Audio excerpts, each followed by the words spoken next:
भाई करोड़ों फैंस के लिए एक सवाल खड़ा हो गया है कि क्या नए चयनकर्ता मोहम्मद शमी को मौका देने वाले हैं। ऐसी कुछ खबरें आ रही हैं कि जब से चयनकर्ताओं में बदलाव हुआ है तो हो सकता है वनडे इंटरनेशनल में मोहम्मद शमी की भी वापसी हो जाए। क्या मोहम्मद शमी को वापस लाने के लिए कोई प्लान बनाया जा रहा है? क्या बीसीसीआई की तरफ से कोशिश की जा रही है कि मोहम्मद शमी को वापस ले आए? क्या ये जो जसप्रीत बुमराह का वर्कलोड है उसको देखते हुए और मोहम्मद शमी का जो ये घरेलू क्रिकेट में दमदार प्रदर्शन आया है उसको देखते हुए क्या लगता है कि मोहम्मद शमी टीम में वापस आने वाले हैं? इन सब बातों पर बात करेंगे आज के वीडियो में। उससे पहले आप लोगों से सिर्फ एक ही बात कहूंगा, अगर पहली बार मेरे चैनल पर आए हो तो चैनल को सब्सक्राइब करके जरूर जाना यार, क्योंकि 26 में तो दुनिया खत्म है। देखो यार, हवा में जो एक बातें उड़ रही हैं वो ये उड़ रही हैं कि सिर्फ अजीत अगरकर साहब अब सेलेक्टर नहीं रहे, प्रज्ञान ओझा और एक साहब और हैं जो सेलेक्टर्स में बदलाव हो गया है। तो प्रज्ञान ओझा भी सिलेक्शन कमेटी में आ चुके हैं और शुभमन गिल को जो T20 वर्ल्ड कप 2026 की टीम से बाहर किया गया है, बातें ये हो रही हैं कि वो इसलिए बाहर किया गया है क्योंकि अब जो है सेलेक्टर के ऊपर नकेल कस दी गई है बीसीसीआई की तरफ से। तो ये बातें हवा में हो रही हैं। अब बीसीसीआई की तरफ से अगर सेलेक्टर्स के ऊपर और गंभीर साहब के ऊपर नकेल कस दी गई है तो मोहम्मद शमी की भी वापसी हो सकती है। खैर, इस बातों को मैं पूरी तरीके से खारिज करता हूं, ये सिर्फ हवाई बातें हैं और ये शुभमन गिल को जो टीम से बाहर रखा गया है वो बाहर रखना ही था, क्योंकि शुभमन गिल की T20 की फॉर्म इस काबिल थी ही नहीं कि 2026 का वो T20 वर्ल्ड कप खेल पाए। लेकिन इन बातों को इस तरह से घुमाया जा रहा है कि बीसीसीआई ने नकेल कस दी है सेलेक्टर्स के ऊपर, अजीत अगरकर के ऊपर नकेल कस दी है, गौतम गंभीर के ऊपर नकेल कस दी है। अरे अगर नकेल ही कसी थी तो कप्तान साहब बाहर होते सबसे पहली फुर्सत में, सूर्य कुमार यादव, हर्षित राणा साहब बाहर होते पहली फुर्सत में, मोहम्मद शमी, मोहम्मद सिराज, यशस्वी जायसवाल, ये तीन नाम ऐसे थे जो टीम में होना चाहिए थे। इन तीनों में से कोई नहीं है। तो आप ये मान के चल लिए कि नकेल वकेल कुछ नहीं कसी है, परसेप्शन बदला गया है कि लोगों की समझ में भी आया, लोगों का भरोसा भी रहा है। अब सोशल मीडिया पर बहुत सारे लोग कह रहे हैं कि देखिए ये सेलेक्टर्स बदले गए हैं तो बेहतरीन टीम का चयन किया गया। अरे यार, सिर्फ और सिर्फ शुभमन गिल को निकाल देना इतना काफी है क्या?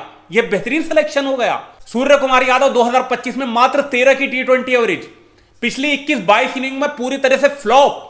वो आज भी कप्तान है और वो आने वाले टाइम तक कप्तान ही रहेंगे, पता नहीं कब तक रहेंगे। 26 तक तो हैं वो, 26 में भी वही कप्तान है। हर्षित राणा गौतम गंभीर के फेवरेट प्लेयर, तीनों फॉर्मेट के गेंदबाज बने हुए हैं। मोहम्मद सिराज सिर्फ टेस्ट के फॉर्मेट के गेंदबाज बना दिए गए हैं। मोहम्मद शमी को लिया नहीं जा रहा है।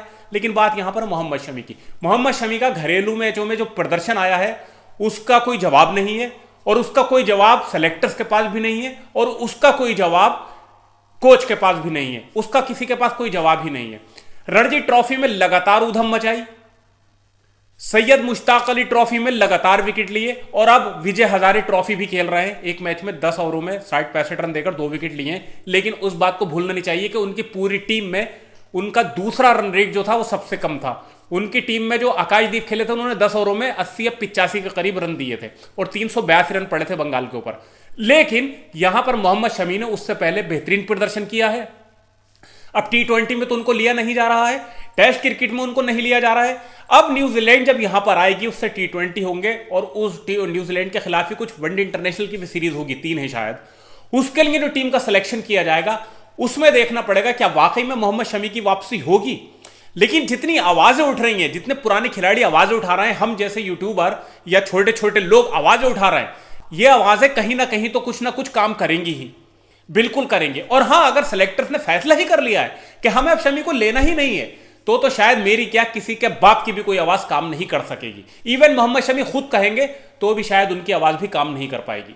हालांकि कई जगह पर बैठे हुए हैं वो लोग, उनसे इंटरव्यू कर रहे हैं और वो यही कह रहे हैं कि यार मुझे समझ में नहीं आ रहा है कि मुझे क्यों नहीं लिया जा रहा है। कोई कमी हो तो मुझे बताइए, मेरे प्रदर्शन में कोई कमी हो तो मुझे बताइए। और उनका 2019 के वर्ल्ड कप को लेकर भी कहना था कि सेमीफाइनल में न्यूजीलैंड से जिस वक्त हम हारे थे तो खाली धोनी की वजह से नहीं आ रहे थे। लोग जो कहते हैं कि धोनी ने हरा दिया, धोनी ने हरा दिया, उस टीम का सिलेक्शन में भी कमी थी। मोहम्मद शमी को बाहर बिठाला गया था। उससे पहले 3 मैचों में 13 विकेट लिए थे उन्होंने, एक में 5, दूसरे में 4, दूसरे में 4। सिर्फ बांग्लादेश पे विकेट नहीं लिए थे, एक लिया था 10 ओवरों में 6 की इकॉनमी से। उसके बाद उनको सेमीफाइनल से बिठा दिया गया था। तो जो 238 रन बनाए थे न्यूजीलैंड ने वो शायद 150-160 भी हो सकते थे अगर मोहम्मद शमी खेलते। तो फिलहाल यहां पर आप क्या कहना चाहेंगे? क्या वाकई में ये जो नए सेलेक्टर बने हैं जिनको कहा जा रहा है कि इनके ऊपर नकेल कस दी गई है, ये मोहम्मद शमी को लेकर आएंगे? इनके अंदर इतना दम है कि ये मोहम्मद शमी को टीम में शामिल करेंगे?